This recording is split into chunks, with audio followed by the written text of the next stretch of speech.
Ele te chamou para pisar em lugares santos. Ele te chamou para pisar em lugares santos. Vamos mais uma vez que já pisou.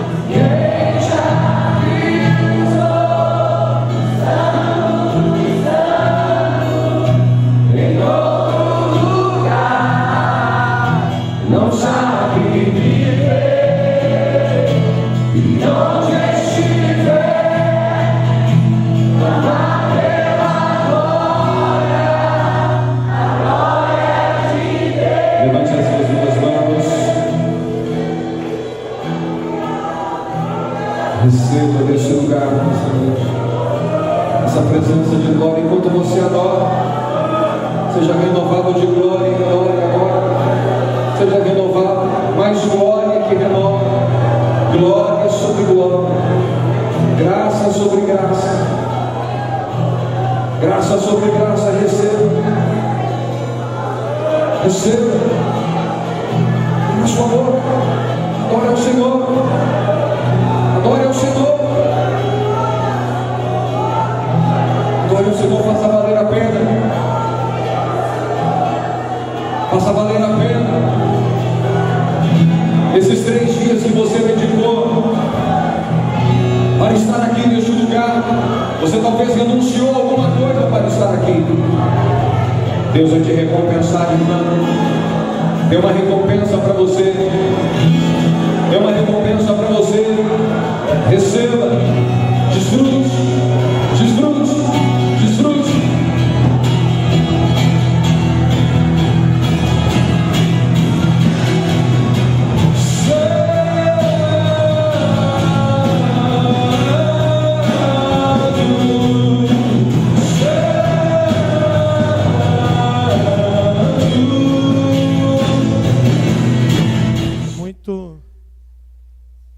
É muito bom estar aqui, Cuiabá, estado do Mato Grosso, mais uma vez. Tinha um tempo que eu não tinha oportunidade de estar aqui, rever os pastores, né, pastor?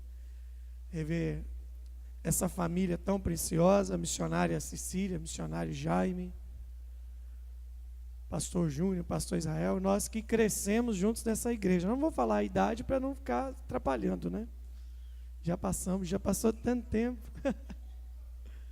Mas é muito bom estar aqui com os irmãos, vendo que a casa está tomando uma nova direção aqui, uma nova forma. Vai ficar tudo muito bonito, né? E estar aqui com os irmãos é muito bom, rever os irmãos tão preciosos. E nesses dias poder desfrutar daquilo que Deus tem feito com vocês aqui. Então o pastor disse, nós estamos lá em Valadares, Minas, lá no interiorzão de Minas Gerais. E Deus está fazendo uma obra com aquela igreja, ativando os discípulos, ativando um povo que tem sede, que tem fome de Deus ali. Fazer diferença. E a gente está com o desafio de ler lá na igreja, a Bíblia, durante o ano, os líderes, a gente quer ler todo o Novo Testamento por 12 vezes esse ano. E a gente está lendo, toma um tempinho, tem que ler entre 9 a 10 capítulos por dia, para você, se você ler de 9 a 10 capítulos por dia do Novo Testamento, você lê ele todo em um mês. Então, só não lê a Bíblia quem não quer, né? É moleza, 10 capítulos por dia, final de 30 dias você leu todo o Novo Testamento. E, paralelamente, lendo também as Sagradas Escrituras no Primeiro Testamento. E tem um texto que toda vez que eu leio ele mexe muito comigo. Eu gosto muito de chegar nos lugares que eu vou ministrar. É claro que tem um monte de coisa que eu já falei, tem um monte de coisa escrita, isso aí todo pastor tem, todo líder tem, mas eu gosto muito de chegar no lugar e ouvir o que Deus quer falar comigo, para que eu possa ministrar aquilo que está fluindo na igreja local. Então, eu não vou trazer para vocês aqui nenhuma novidade, nenhuma surpresa. Acredito que o que eu vou falar vai estar assinando embaixo o que seus líderes já têm falado. Mas esse texto mexeu comigo hoje, e me lembrei de algumas coisas que Deus já falou comigo, e eu queria compartilhar isso com vocês hoje. O texto é muito conhecido, Isaías capítulo 6. Isaías capítulo 6. Ele caiu na minha leitura essa semana e eu olhei para esse texto aqui e comecei a me lembrar de algumas coisas. Vamos ler? Enquanto eu estiver falando, eu quero que você permaneça depois com a sua Bíblia aberta. Isaías capítulo 6. Vamos lá? No ano em que morreu o rei Uzias, eu vi o Senhor assentado no alto e sublime trono, e a orla do seu manto se estendia pelo templo. Em volta deles estavam serafins, cada um deles tinha 6 asas, com 2 eles cobriam o rosto, com 2 voavam, e com 2 cobriam os pés. E eles diziam em voz alta, uns aos outros: Santo, Santo, Santo é o Senhor Todo-Poderoso, e a terra está cheia da sua glória. E o barulho da voz dos serafins fez tremer os alicerces do templo, que foi ficando cheio de fumaça.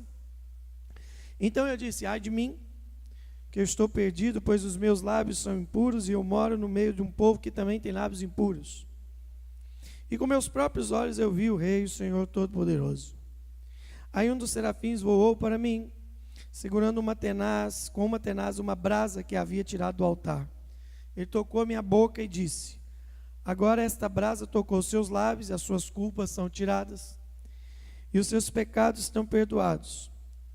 Em seguida ouvi o Senhor dizer: quem é que eu vou enviar? A quem enviarei? Quem há de ir por nós? Então eu disse: eis-me aqui, envia-me a mim. Diga comigo: eis-me aqui, envia-me a mim. Amém. Pai, obrigado por esse dia, por esse tempo precioso com os meus irmãos. Que a sua palavra continue ministrando a verdade, ministrando respostas para o nosso coração, nos levando ao centro do teu propósito. Em nome de Jesus, nós te agradecemos por tudo, Pai. Amém. Deixa a Bíblia aberta. Eu acho que você já deve ter ouvido, os pastores aqui ouvem.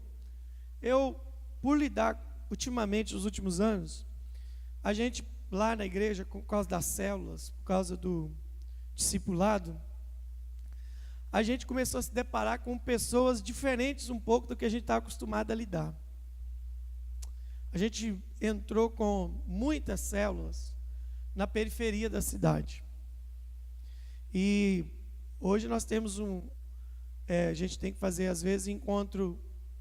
Eu quero falar isso baseado na experiência que eu tive em 2 encontros. O encontro dos adultos, que é geral, e o encontro de crianças. Nós fizemos o primeiro encontro de crianças ano passado, já fizemos outros. Aí me colocaram para ministrar para as crianças. Foi um desafio. A coisa mais difícil do mundo é ministrar para criança. Me pegaram no encontro e me fizeram falar Peniel para criança. Que maldade, né? E aí, depois eu ministrei batismo no Espírito Santo para as crianças. E no encontro, eu não estava ministrando, mas estava presente em 2 situações. E essas situações começaram a se repetir. As pessoas vinham no momento de cura, e o grande questionamento por tudo que elas passaram na vida foi: para que eu nasci? Se isso aconteceu comigo, para que eu existo? Aí vem uma outra pessoa que está numa situação difícil no casamento, pergunta: se eu casei para viver isso, para que eu nasci? E aí nós fomos para o encontro de criança, e no momento de cura, tem uma dinâmica que a gente vai fazendo com as crianças, que a gente fica no meio. Eu quis participar disso. A nossa líder lá de criança pediu que os monitores, eu falei para ela: eu quero ser um desses monitores. Foi um momento de cura, eu me cerquei de 4 crianças, fiquei no meio delas. E aí, uma palavra que era falado, se aquilo tinha acontecido com eles, eles tinham que pegar na gente. E o grupo que eu estava no meio deles eram meninos bem da periferia mesmo. E ela começou a ministrar. Se o seu pai já fez isso com você, ela me pegou. Todos eles me pegaram em praticamente 99% das coisas que eles falaram. E aí, em vez dele chorar, eu comecei a chorar. E uma menininha virou para mim, bem novinha, uns 9 anos de idade, falou assim: pastor, se isso tudo aconteceu comigo, eu estou tão suja, por que eu nasci? E eu fui com aquilo embora para casa. E eu vou falar com vocês que eu entrei em crise. Você entra em parafuso, é um ser tão pequeno. Por mais que você entenda que tem demônio, que tem Satanás, que tem reino das trevas, você não consegue conceber uma criança ser violentada por 3 anos seguidos pelo pai e a mãe. E ela me perguntou isso. Eu dei um abraço nela, e essa menina de 9 anos, onde eu estou, ela vem atrás de mim na igreja. Ela vem, me abraça, e ela virou e falou assim, eu virei para ela assim: não, mas você gosta de mim? Ela falou assim: pastor, você é meu pai, porque o dia que você me abraçou, meu pai nunca tinha me abraçado daquele jeito. Aí eu chorei de novo. Irmãos, eu vou falar uma coisa para você, sinceramente. Uma igreja de 10 mil pessoas, um auditório de 50 mil pessoas, uma igreja impactante na cidade, talvez não vá me deixar tão tocado quanto as palavras daquela menina. E eu fui para casa depois daquilo, a gente brinca lá com os meus, eu fui bolado para casa. Meu Deus, a pergunta dela ecoava no meu ouvido: por que eu nasci? Começou a chegar pessoas na igreja com a mesma pergunta. Gente adulto, adolescente. Aí uma idosa foi ganha numa célula. Ela chegou para mim e me contou uma história também. E fez a mesma pergunta: pastor, por que eu nasci? Para que serve isso aqui? Então eu comecei a entender que era um clamor de uma igreja, um clamor de uma geração. E quando eu falo geração, não estou falando de idade, estou falando de um grupo de pessoas firmes num propósito, que estão clamando por isso, querendo entender. Então eu comecei a comer a Bíblia para isso. Comecei a ver Jesus, as coisas que Jesus falou. E lendo esse texto, algumas coisas começaram a ficar claras para mim. E para você entender mais claramente isso, é preciso a gente fazer uma análise antes do capítulo que a gente leu. Porque nós estamos no 6º capítulo do considerado maior, ou um dos 3 maiores profetas do Primeiro Testamento das Sagradas Escrituras. Junto com Davi, Isaías é o camarada que mais falou sobre Jesus antes de Jesus nascer. ele é considerado pelos teólogos o profeta messiânico, porque o camarada viu Jesus nascer, ele viu Jesus criança, ele viu Jesus no seu ministério, ele viu Jesus na cruz e ele viu Jesus ressuscitado. Ele viu as 5 fases da vida de Jesus centenas de anos antes de Jesus nascer. Então, como alguém pode ter um ministério tão prevalecente desse, um ministério tão marcante desse? Uma vez eu ouvi um teólogo dizer que Isaías é a Bíblia dentro da Bíblia, porque a Bíblia tem 66 capítulos, Isaías tem 66 capítulos, a Bíblia tem 66 livros. Isaías é dividido em 2 partes, a Bíblia é dividida em 2 partes. Então ele é o rolo do livro do profeta Isaías é respeitadíssimo. Mas aí, quando eu começo a ler esse Isaías, capítulo 1, palavra do Senhor por intermédio de Isaías, aí depois tem juízo, aí depois tem exortação a Israel, juízo a Judá, esperança vindoura, isso tudo no capítulo, até o capítulo 5. E eu estou lendo, e eu estou me deliciando com a leitura, e aí quando eu chego no capítulo 6, para quem gosta de aquelas regrinhas de português, lá na epígrafe do texto, ou no título do capítulo, está escrito, o chamado de Isaías. Então a pergunta é, quem tinha chamado ele antes, para ele falar que tanto de coisa então? Foi a pergunta que eu fiz, estou fazendo uma pergunta para mim mesmo. Aí eu volto, leio os 5 capítulos de novo, e chego no 6, independe da sua tradução, algumas traduções estão, o chamado de Isaías, a visão e o chamado, Isaías, a visão e o chamamento, não importa, dá no mesmo. E aí, eu começo a ler isso, começo a comparar, e aí foi difícil, porque agora eu tenho que fazer uma comparação do livro de Isaías até o capítulo 5, e do capítulo 6 ao 66, olha o tanto de coisa que a gente vai ter que ler. E para encurtar seu serviço, irmão, é um livro completamente diferente. Uma coisa é Isaías até o capítulo 5, outra coisa é ele do 6 para frente. E aí, eu comecei a entender uma coisa pela vida do profeta Isaías. Eu vou conectar com tudo que eu comecei aqui, pode ficar tranquilo. Que para você ter respostas na sua vida, ou para você saber quem você é, ou para você descobrir para que você nasceu, vai passar por uma coisa essencial. Ninguém vai fugir disso, ninguém vai alcançar respostas, ninguém vai conseguir o descobrimento disso, se não passar por isso que eu vou acabar de te falar. Até Jesus teve que passar por isso que eu vou falar aqui agora. Toda pessoa, para descobrir o sentido da sua vida, o verdadeiro sentido da sua vida, ele precisa passar por uma experiência com Deus.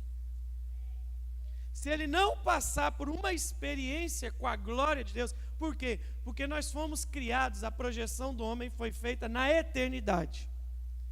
Então, para que a gente entenda o propósito eterno, a gente tem que ter uma experiência com a eternidade. Por exemplo, a eternidade habita dentro de você. Quem é que mora dentro de você? Quem? Espírito Santo. Então, o eterno está morando dentro de você. Então, eu preciso passar por uma experiência com Deus. Agora, experiência com Deus, leia-se, é uma coisa muito diferente do que aquilo que algumas pessoas que se dizem igreja ou são espirituais dizem para nós.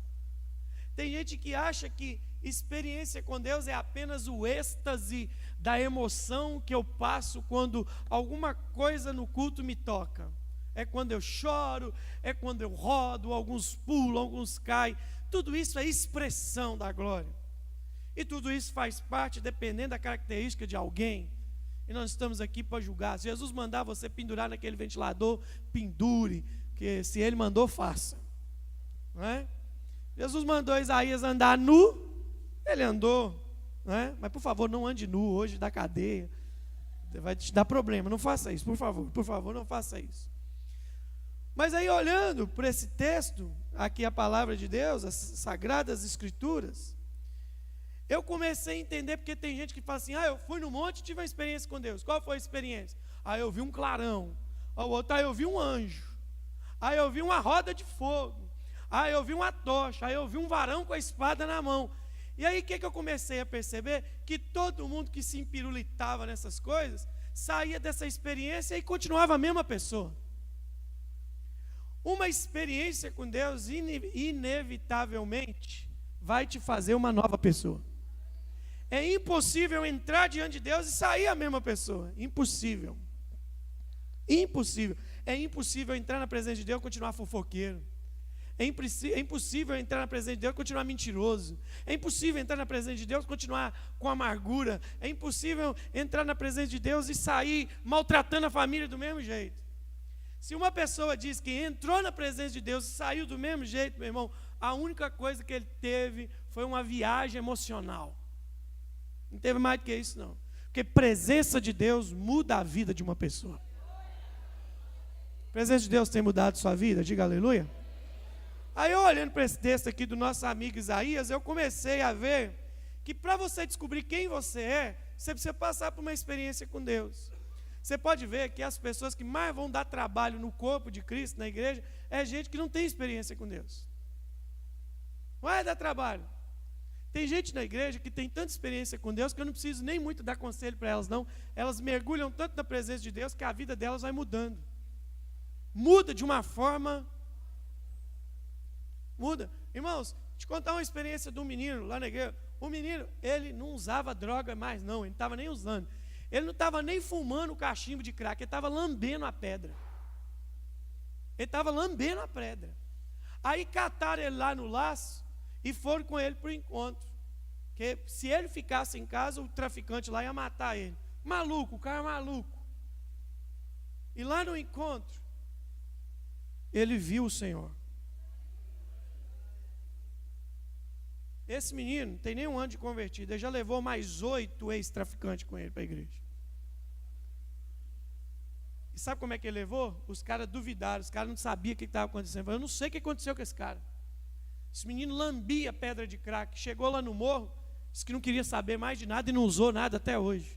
Ele não foi para a clínica de recuperação, não foi para lugar nenhum. Simplesmente, a hora que a eternidade entrou dentro dele, a carnalidade foi embora, meu irmão. Então, isso é uma experiência com Deus. É quando a eternidade entra dentro de você. Você descobre quem você é com essas experiências com Deus. Você pode ver, você pode perguntar para os seus pastores, seus líderes, se eles são pastores hoje, é porque um dia eles tiveram, os pastores que aqui estão, eles tiveram uma experiência com Deus e falaram assim, não tem jeito de fugir disso, eu tenho que entregar minha vida para o meu chamado. Eu não é missionário Jaime. Aquele dia que a glória desceu assim, tem jeito de fugir? A minha vida foi cativa, foi capturada, a minha vida está rendida. E aí eu comecei a ver que experiência com Deus não é só um êxtase espiritual, é um processo de transformação. Olha o texto.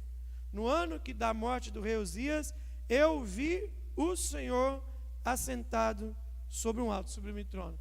Diga comigo, quem tem experiência com Deus, tem uma visão correta de quem Deus é.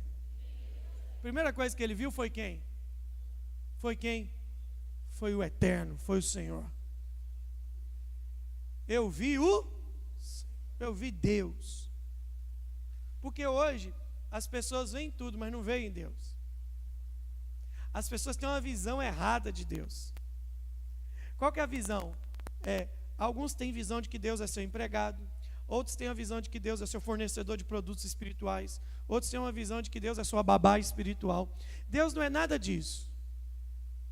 Como é que Deus quer que você veja? Através dos olhos de Jesus. Ele é o seu Pai. Diga, Deus é Pai. Lá, quando a Bíblia diz que a adoração, o serviço que a igreja presta para o Senhor, Jesus que disse isso. Os verdadeiros adoradores adorarão a quem?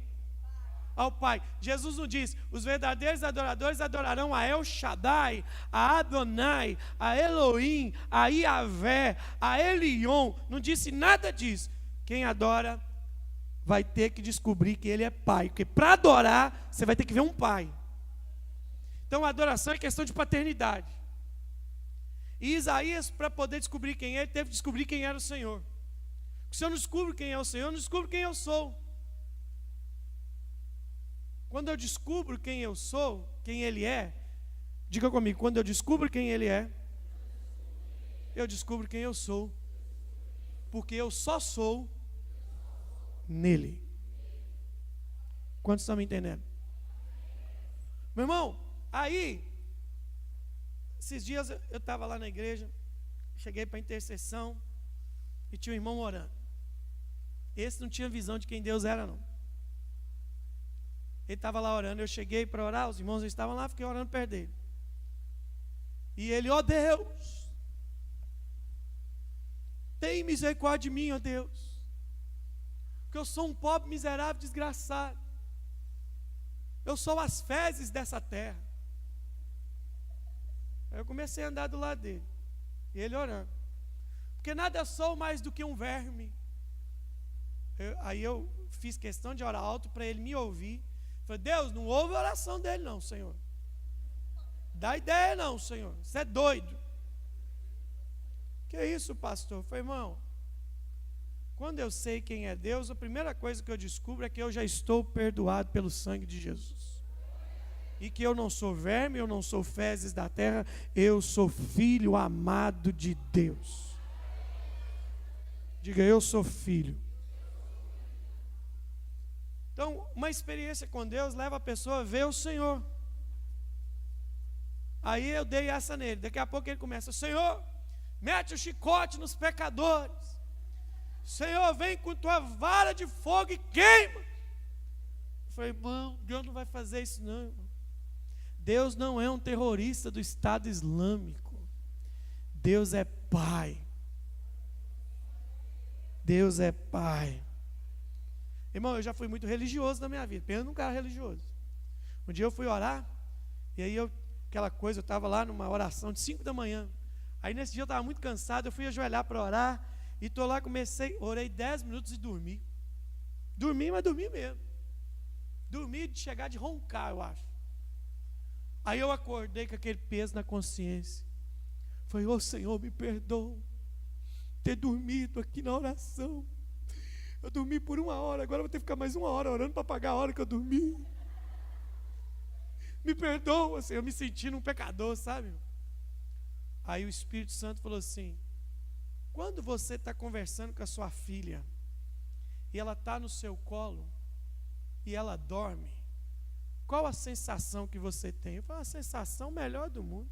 Minha filha, muitas vezes, eu vou dormir com ela, está batendo papo, daqui a pouco eu oro, ela está dormindo, ela falou assim, se você que é um pai carnal, tem essa sensação de quando sua filha dorme nos seus braços, imagina eu quando um filho meu dorme nos meus braços. Agora, isso não é desculpa para você dormir orando não, tá, irmão? Agora, todo mundo vai querer dormir, pastor Israel, porque para dormir nos braços do pai. Mas é porque a gente tem a visão errada. A gente tem a visão errada de quem Deus é. A maioria dos crentes acha, meu irmão, que qualquer coisa que ele fizer, se ele espirrou errado, ele já vai para o inferno. Tem gente que caminha, missionária Cecília, o dia inteiro assim, pé no céu, pé no inferno, pé no céu, pé no inferno. Ele fica doido, porque ele não sabe quem Deus é. Uma vez uma pessoa falou assim, pastor, o que eu faço para não pecar? Foi simples, é tudo aquilo que você fazer, você tem que pensar, Deus faria isso? Eu não faço não é porque eu sou santo, eu não faço, é porque eu sou filho de Deus, eu não vou fazer o que meu pai não faria. Então, quem tem experiência com Deus, vê o Senhor. E aí você lê o texto, está com a Bíblia aí na mão, olha que mais que aconteceu. Segunda coisa, eu vi o Senhor sentado no alto sublime trono, suas vestes enchiam o templo, serafins estavam por cima dele. Diga comigo, quem tem experiência com Deus, ele tem a visão de quem é Deus, e ele tem a visão do que está acontecendo no céu. O apóstolo Paulo falou assim, se eu morri e ressuscitei com Cristo, eu tenho que pensar nas coisas que são de onde? Do alto.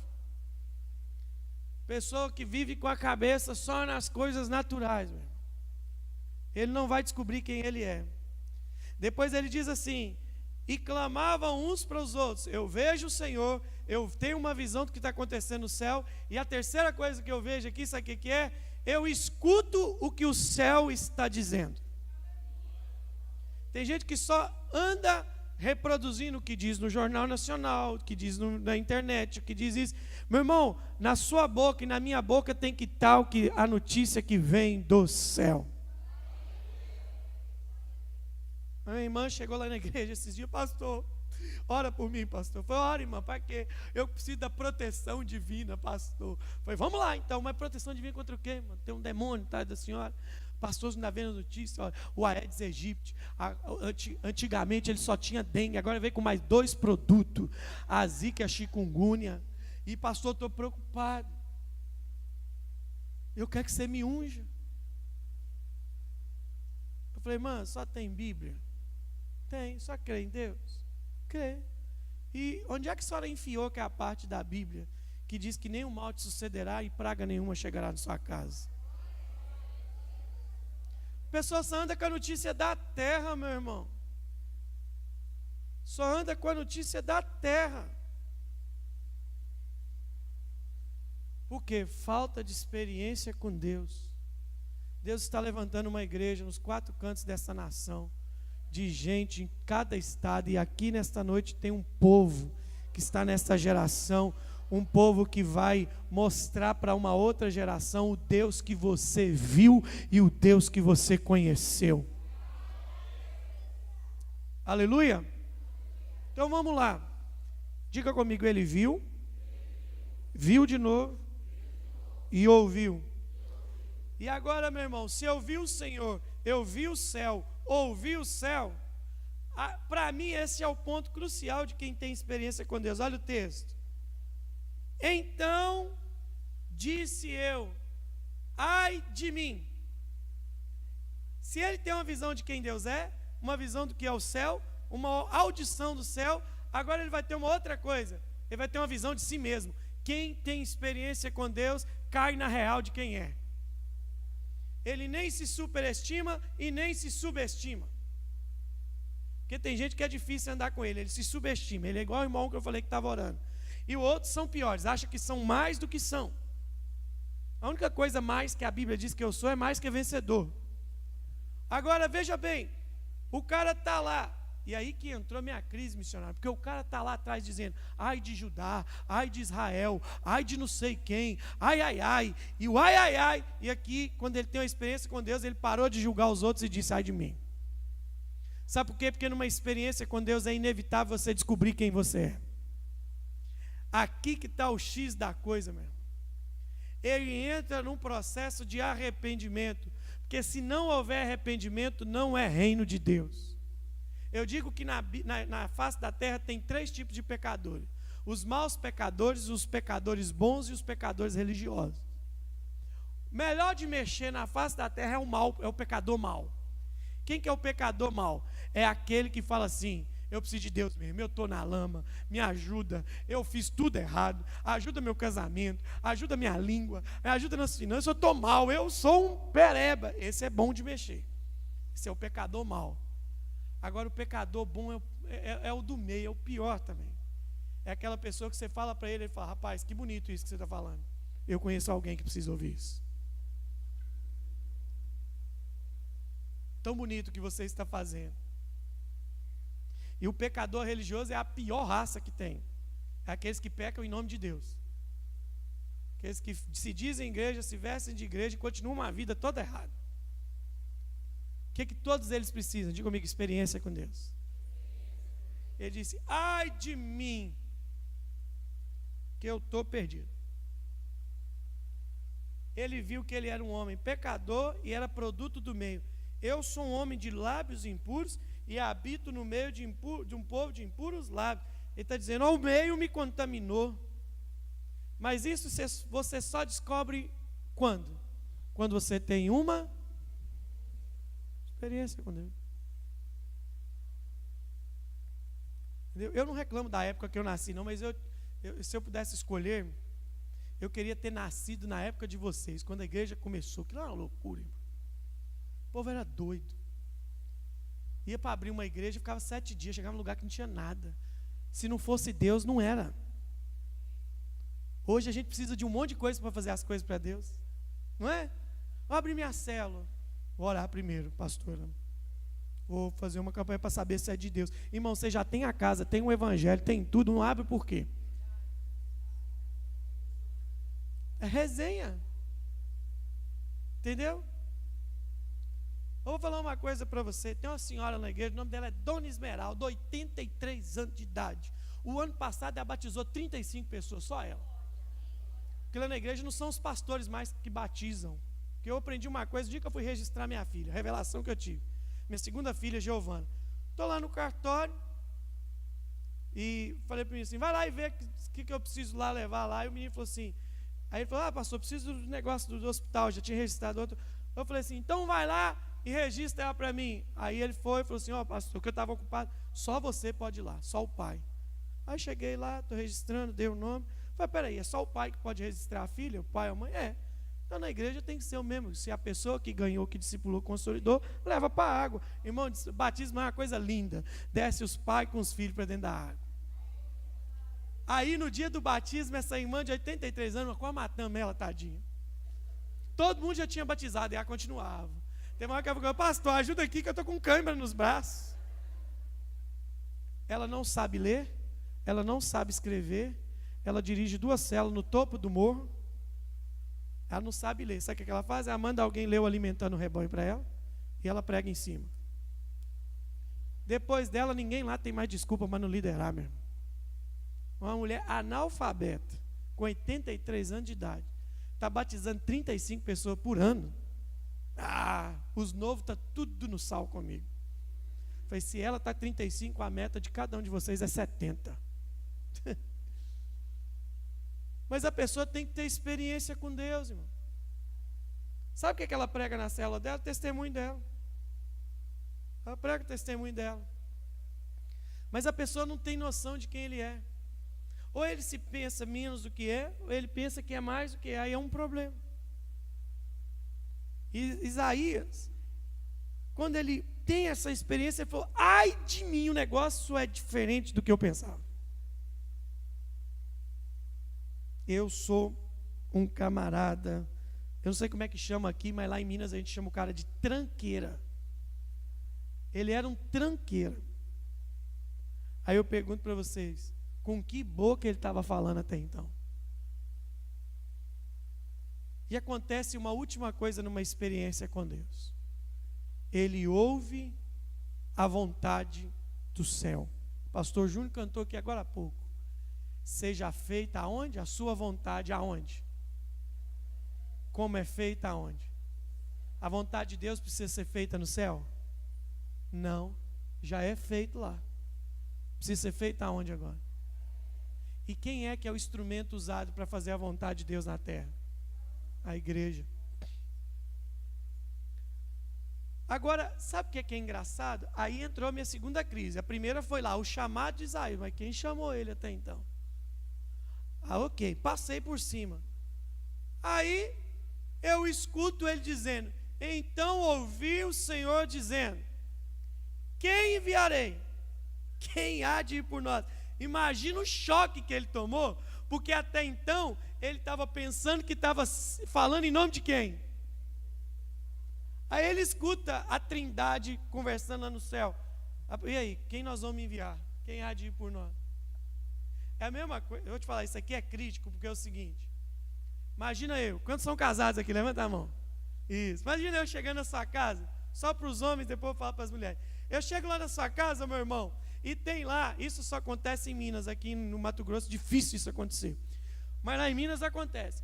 Aqueles maridos morrem, que uma torneira goteja por 6 meses, uma lâmpada fica queimada por 7 meses. A casa toda, aí eu olho para a geladeira, tem aquele tanto de conta atrasada, eu olho para a luz queimada, a goteira, aquilo ali não é a casa de alguém, é o trono do devorador, mas tudo bem. Agora pensa comigo, eu vou lá ver o homem e vejo a mulher, mas qual que vai ser a minha pergunta? Essa casa Não tem? Não tem? Tem, mas não tem. Hein? Os homens ficaram caladinhos, por quê? É a mesma coisa, minha irmã, de eu chegar na sua casa, ter roupa no chão, tem lá larva da comida da semana passada que você não lavou a vasilha. Eu vou perguntar, cadê a dona dessa? Os dois estão lá, mas só ocupam um papel, só ocupam uma figura, não exerce o papel. É isso que o céu está olhando. O céu foi um tapa-dilúvio em Isaías. Ele está se achando a última Coca-Cola do deserto e ele ouve do céu: quem eu enviarei?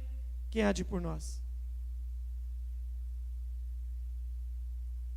Diga comigo, eu posso ser crente, ter roupa de crente, igreja de crente, cantar música de crente, mas se eu não estiver cumprindo o meu propósito, eu só sou uma figura. Quantos podem me entender aqui? Já fecho, mais 5 minutos você entende. Quem eu enviarei? Quem há de ir por nós? Ele descobriu, eu não estou sendo nada do que eu estou pensando que eu fui. Mas tudo isso ele só descobriu porque ele passou por uma experiência com Deus. Você não vê Isaías rodando, você não vê Isaías falando entre os mantos e entre os cantos de Jeová, você só vê ele tomando a direção para a vida dele. Experiência com Deus dá direção para a nossa vida. Aí, olha para o texto, irmãos. Uma das coisas que me deixou preocupado foi isso, quem aqui tinha chamado. A outra coisa foi a pergunta: quem enviarei? Quem há de ir por nós? Pensa comigo aqui. Todo mundo pensa aqui comigo. Deus é onipresente? Ele está presente em todos os lugares, sim ou não? Deus é onipotente, Ele tem todo o poder nos céus e na terra? Deus é onisciente, Ele sabe de todas as coisas, em todos os tempos, em todos os momentos, sim ou não? Então, para que Deus precisa fazer uma pergunta? Porque pergunta não é quando eu não sei alguma coisa. Se eu perguntar o nome, como é que o senhor chama, irmão? Márcio Braz. Eu estou perguntando porque eu não sei. Como é que é o seu nome? João? Oi? Douglas. Douglas, eu perguntei porque eu não sei. Eu não sou onisciente. Se eu fosse onisciente, eu olhava Douglas. Não é? Apesar de que tem gente que se impressiona com isso na igreja, né? Chega um profeta, olha para você, Douglas. Aí já tem um irmão que já pula lá do... parece... A igreja parece mais um galinheiro do que a igreja, né? Um dia o profeta chegou para mim e falou assim: Moisés Roberto de Oliveira, CPF tal, carteira de identidade tal, dá para dar um glória? Eu virei para ele: para quê? Isso aí até o capeta sabe. Aliás, até o Serasa e o SPC sabe. Que burrice, né, irmão? A única coisa que eu arrepio é quando o cara revela chassi de carro ou número grande. Aí eu arrepio, aí eu falo: é de Deus. Aí eu falo: missionário, é de Deus. Chassi de carro me assusta, viu? Sério. Porque eu falo, não tem condição. Ou é Deus ou é o capeta que falou pro carro, porque o trem é grande demais, bicho. Entendeu? Mas se Deus é onisciente, por que Deus está fazendo uma pergunta? Porque toda vez que Deus, você não vai ver Deus fazendo pergunta na Bíblia, poucas vezes. Adão, onde você estava? Jó, onde você estava? E agora ele está perguntando: quem nós enviaremos? Porque quando Deus faz uma pergunta, não é porque Ele não sabe a resposta, quem não sabe é a gente. É quando a gente está pensando que é uma coisa que na verdade não é. Isaías estava achando que era um profeta de primeiro escalão, mas quando ele teve uma experiência com Deus, ele descobriu que ele era a mesma coisa do povo que ele vivia no meio dele. E aí, ele tomou um choque, ele descobriu que ele não estava exercendo o chamado. Aí eu me lembro da minha professora de português, do curso pré-vestibular, quando eu olho isso aqui. Um dia ela foi ensinar a gente, para a gente nunca mais errar a pontuação. Aí ela contou uma historinha para a gente. Ela contou a seguinte historinha: quando num texto acabou o assunto, você precisa iniciar uma nova história, você vai pôr um pontinho, ponto final, próxima assunto. Quando você vai dar uma ordem, expressar um sentimento, expressar um verbo no imperativo, um pauzinho, um pontinho, exclamação, exclamamos. Quando você quer ouvir alguém falar, você põe 2 pontos, travessão, silêncio, alguém vai falar. E por último, quando você vê uma bengalinha com um ponto embaixo, chama-se interrogação, significa pergunta, um espaço vazio está para ser preenchido. E quando eu li esse texto, eu lembrei da minha professora de português. Olha Deus dizendo, quem enviarei? Quem há de ir por nós? Interrogação. Deus está dizendo, tem um espaço em vazio que ainda não foi preenchido na nação de Israel. E Isaías descobre isso agora. E ele diz, eis-me aqui, eu vou. Ou seja, aprendo uma coisa, volto lá no começo. Eu consegui nesse texto dar a resposta para aquela menininha que falou que era suja, para aquela moça que foi abandonada, para aquela mulher que está desesperada. Eu descobri nesse texto que a gente nasceu por um único e exclusivo motivo. Deus chamou a gente para ser uma resposta. Diga, eu sou uma resposta. Mas a minha pergunta para você hoje, você é mais dúvida ou resposta? O ambiente onde você vive, a família, a igreja, você põe mais ponto de interrogação ou você é uma resposta?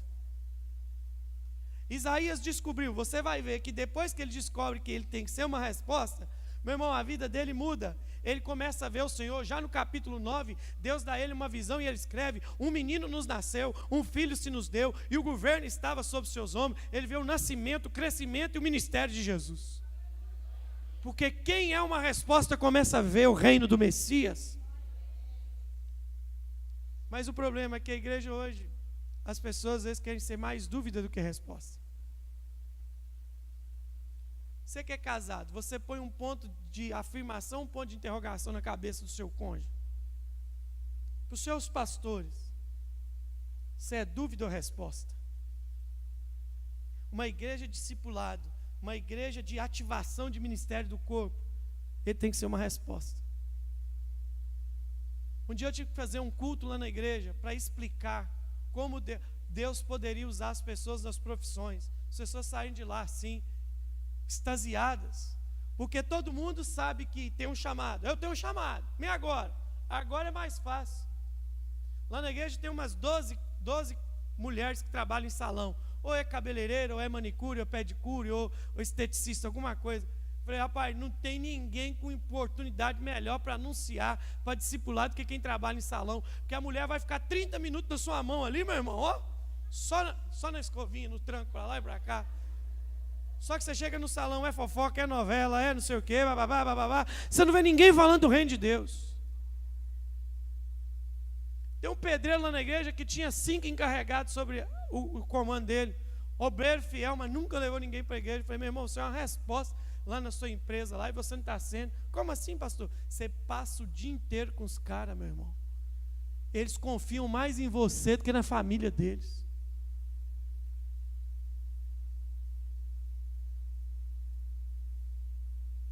Aí as enfermeiras da igreja, pastor, como é que Deus pode me usar? Eu falei, que maravilha. Melhor coisa que tem enfermeiro, que o indivíduo está lá deitado, não pode reagir, já está cheio de dor. Você vai e mete o evangelho na muleira dele. Começa a falar de Jesus, não é coisa de crente, não é crentismo. Ser resposta. Tem jovens aqui que vão passar a vida toda na escola e ninguém da sua escola vai vir aqui. Não vai ir na sua célula, velho. Você vem falar para mim que tem um chamado? Chamado para quê?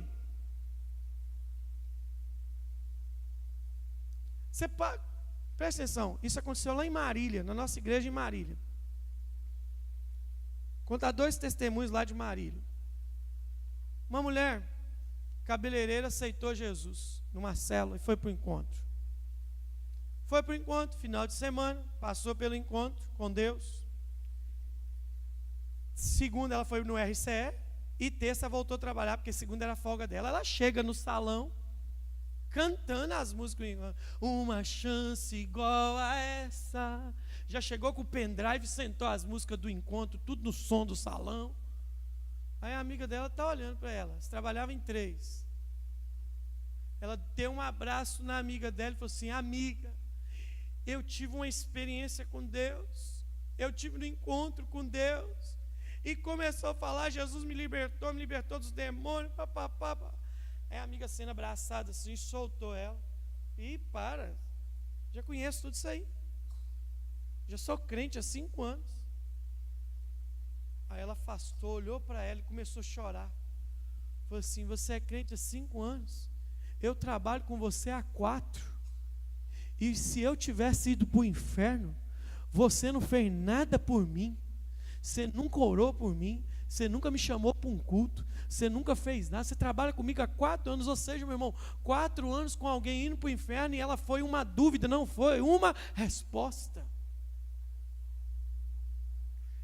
Lá em Marília, nossa igreja lá, a menina aceita Jesus, é aquelas meninas terríveis da escola. Aí a professora terminou a aula, faltando 15 minutos para bater o sinal, e a professora: então acabou, todo mundo pode ficar à vontade até dar o sinal.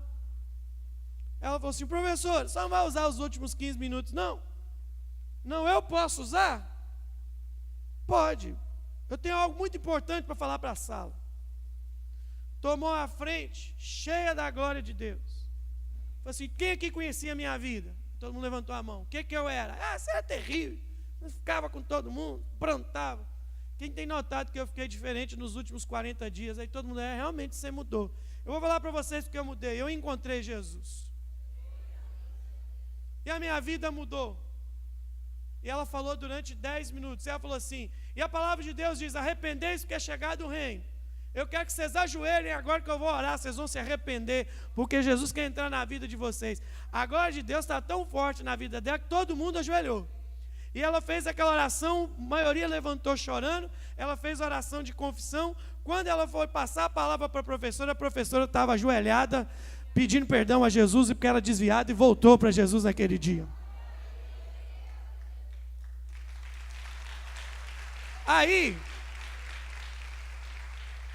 Aí, a professora pegou ela pela mão e falou assim: você vai precisar fazer isso na escola toda. E começou a levar em intervalo em cada sala.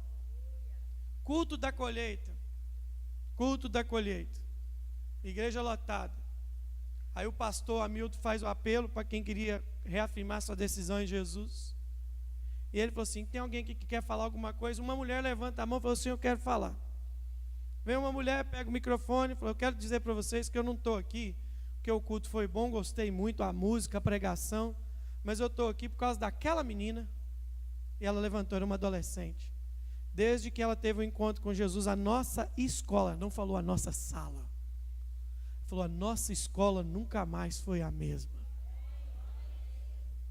É alguém que descobriu que nasceu para ser uma resposta.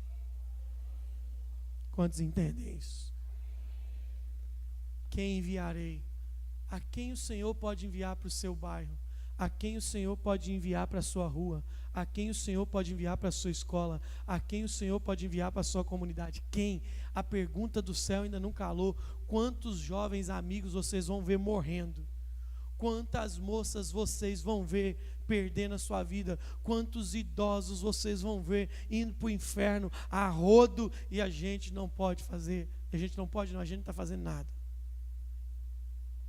Eu tomei uma decisão, falei com a minha esposa, que a gente só tem 2 células, de discipulado e de liderança. Falei com ela: nós vamos abrir uma célula aqui nessa casa. Por quê, amor? Nós vamos ganhar nossos vizinhos. Nós não estamos ganhando nossos vizinhos, não. Vamos ganhar nossos vizinhos. Porque um dia a minha vizinha chamou, a gente tem casas geminadas, e eu estava lá na janela: moço, oi, vou chamar a sua esposa? Pode. Aí a Jaque falou assim: amor, ela quer que a gente vá lá orar na casa dela. Foi orar? Ela está tendo um problema. Era uma vizinha que a gente escuta o pau quebrando mesmo. Pancada lá. Aí fui, saí. Aí eu falei: só quer que ora por quê? Ela: por isso, orei. Eu virei para ela e falei assim: mas a senhora chamou a gente para orar por quê? Como a senhora descobriu que a gente era crente? Ela falou: não, vocês moram aqui perto, a gente nunca ouviu gritaria, nunca ouviu barulho. A gente só ouve o som das músicas, às vezes vocês orando, que a gente ora em casa. E eu entendi que Olha a resposta que ela falou para mim.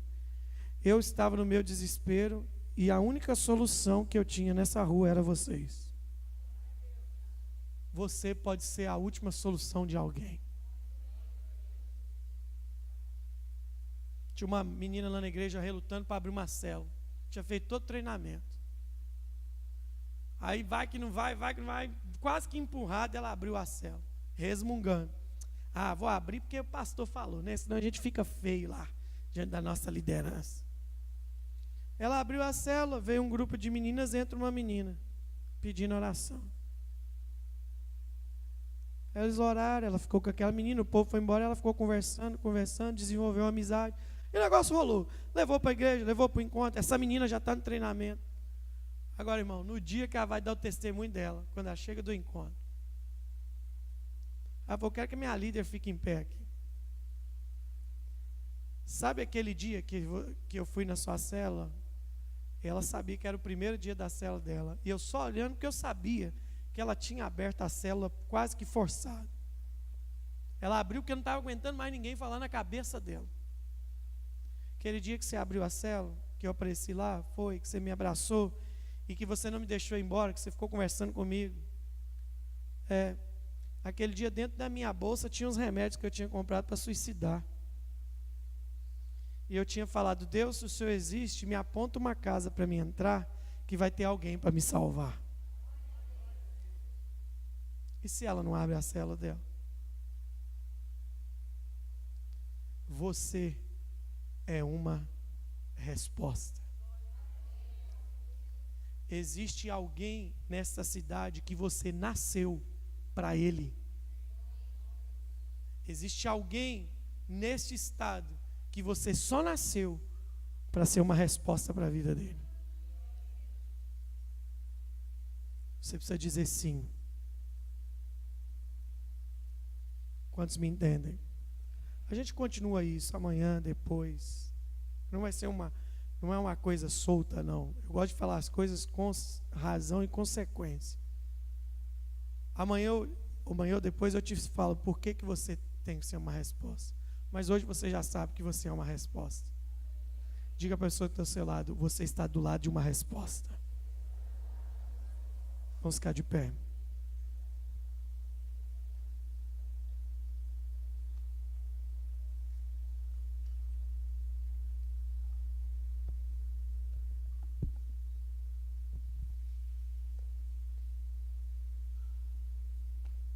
Eu quero chamar você que me ouviu nessa noite, que quer vir aqui à frente e entregar sua vida, não para Jesus, mas eu quero que você entregue todo o seu ser para ser uma resposta para alguém.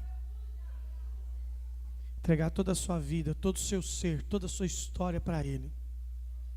Essa casa tem uma direção. Os pastores que aqui estão, os seus líderes, têm direção para você. Mas você hoje quer entregar a sua vida para ser uma resposta para a sua geração. Você entendeu o que a palavra de Deus diz. Você sentiu isso pelo Espírito. Sai do seu lugar e vem aqui à frente. Sai do seu lugar e vem aqui à frente. Você quer ser uma resposta de Deus para alguém.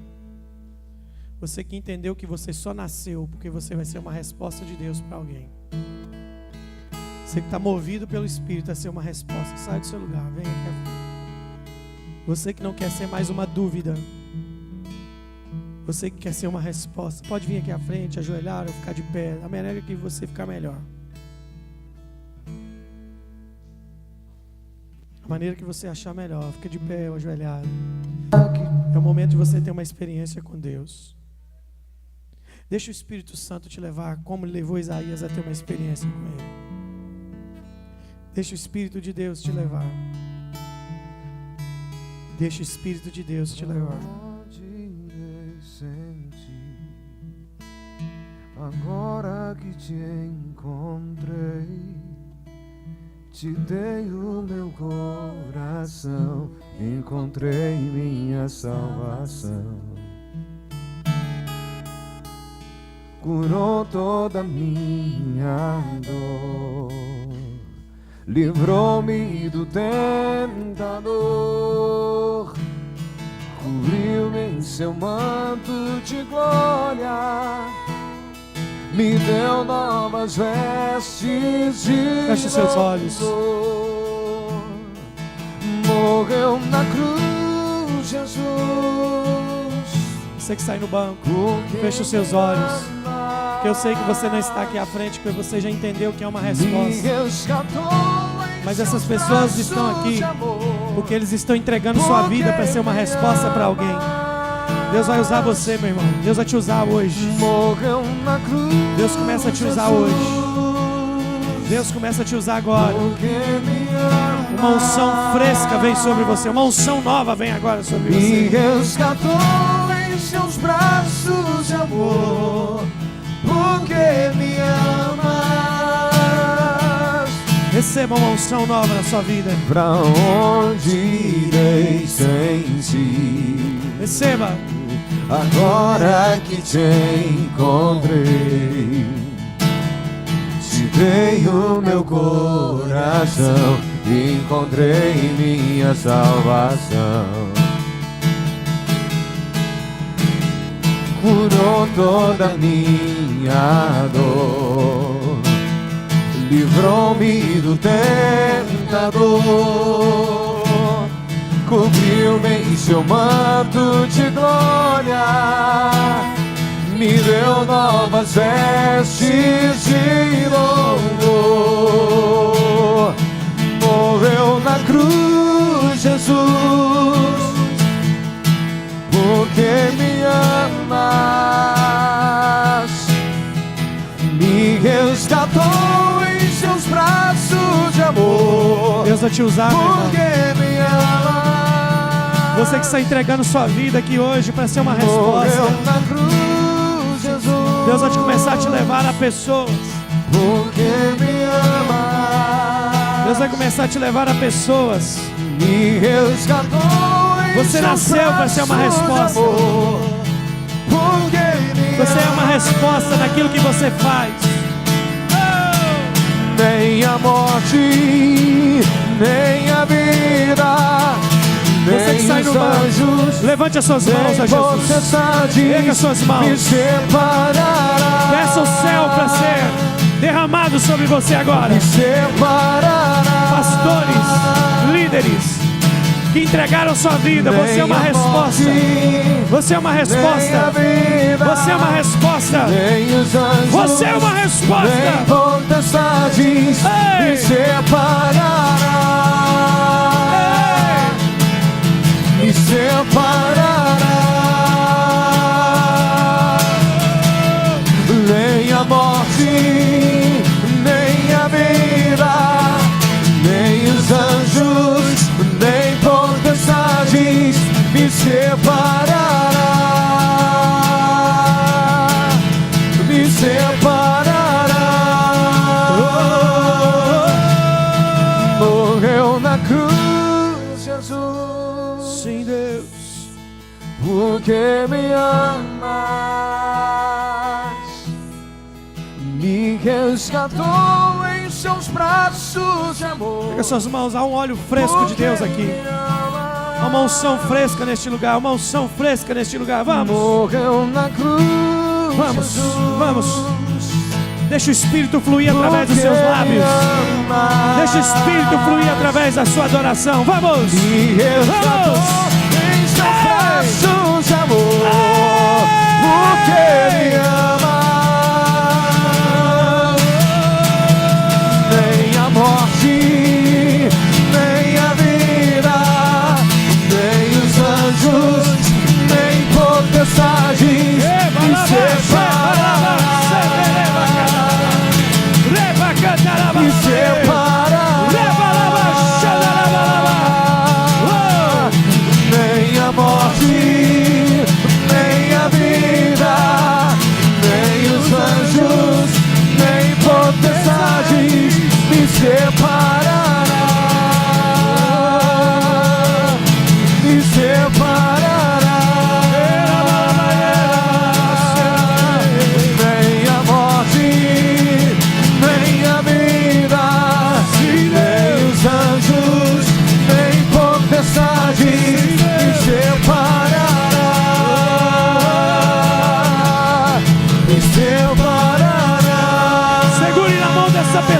ao seu lado, levante a mão dele e ore com ele.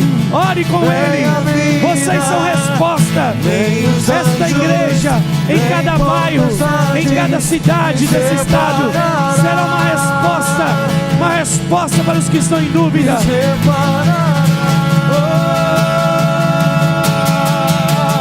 Nem a morte, nem a vida, nem os anjos, nem potestades me separará, me separará.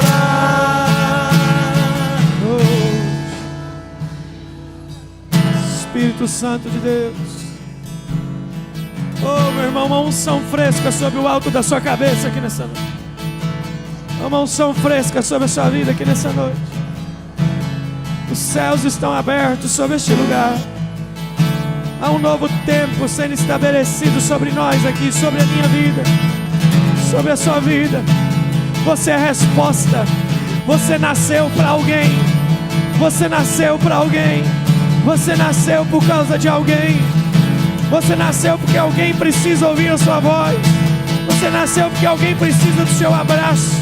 Você nasceu porque alguém precisa do sua intercessão.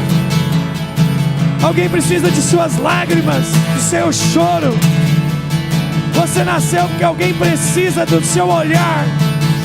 Você nasceu porque alguém precisa do seu ombro. Você é uma resposta. Você é uma resposta. Você é uma resposta.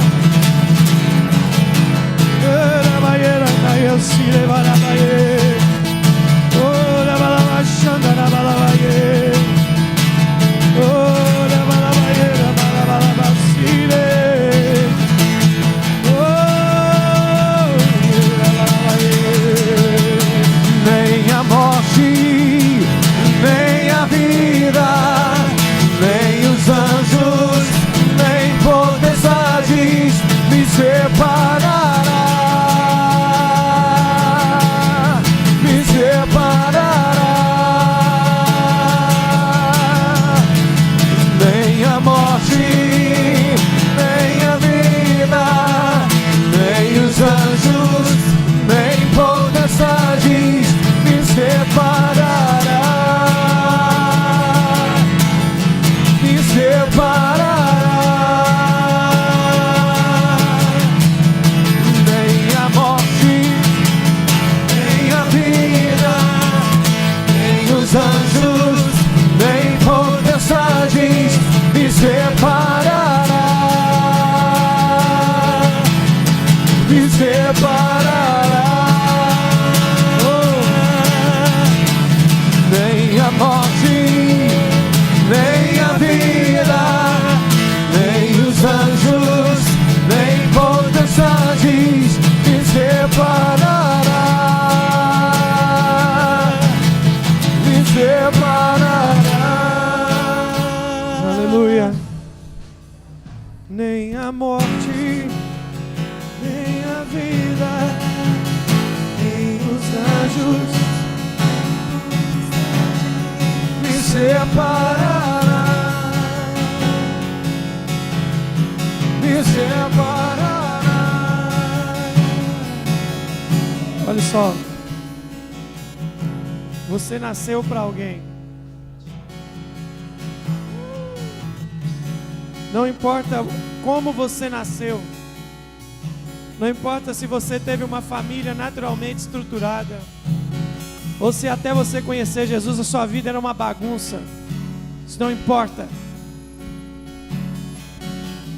O que importa é que você nasceu para alguém. O que vai entrar no céu atrás de você são as pessoas que por causa de você vão morar lá.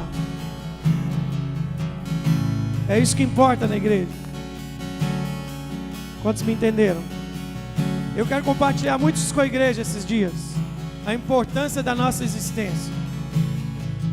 Olha só, dia desse eu estava lá na igreja e a coisa não estava bem. Eu estava ali chorando. Eu estava questionando com Deus. A minha esposa veio e orou comigo, não resolveu nada. As coisas não estavam bem. Até que uma menina que caminha com a gente já há mais de 13 anos, ela entrou lá antes da reunião, me viu lá e falou: pastor, não sei porque que eu vou falar isso não, mas o Espírito mandou vir aqui te dizer isso. Que se a sua vida tivesse sido usada só para me alcançar, o papel já tinha sido cumprido. Porque eu venho de uma família onde eu não tive pai, fui violentada pelos todos os meus tios e primos, e vocês me abraçaram como família. Pastor, se você não ganhar mais ninguém, entenda uma coisa: ter me ganhado já cumpriu o papel de vocês nessa cidade. Você é uma resposta. Nunca deixe o diabo colocar outra coisa na sua cabeça. Você é uma resposta. Existe alguém que precisa da sua voz.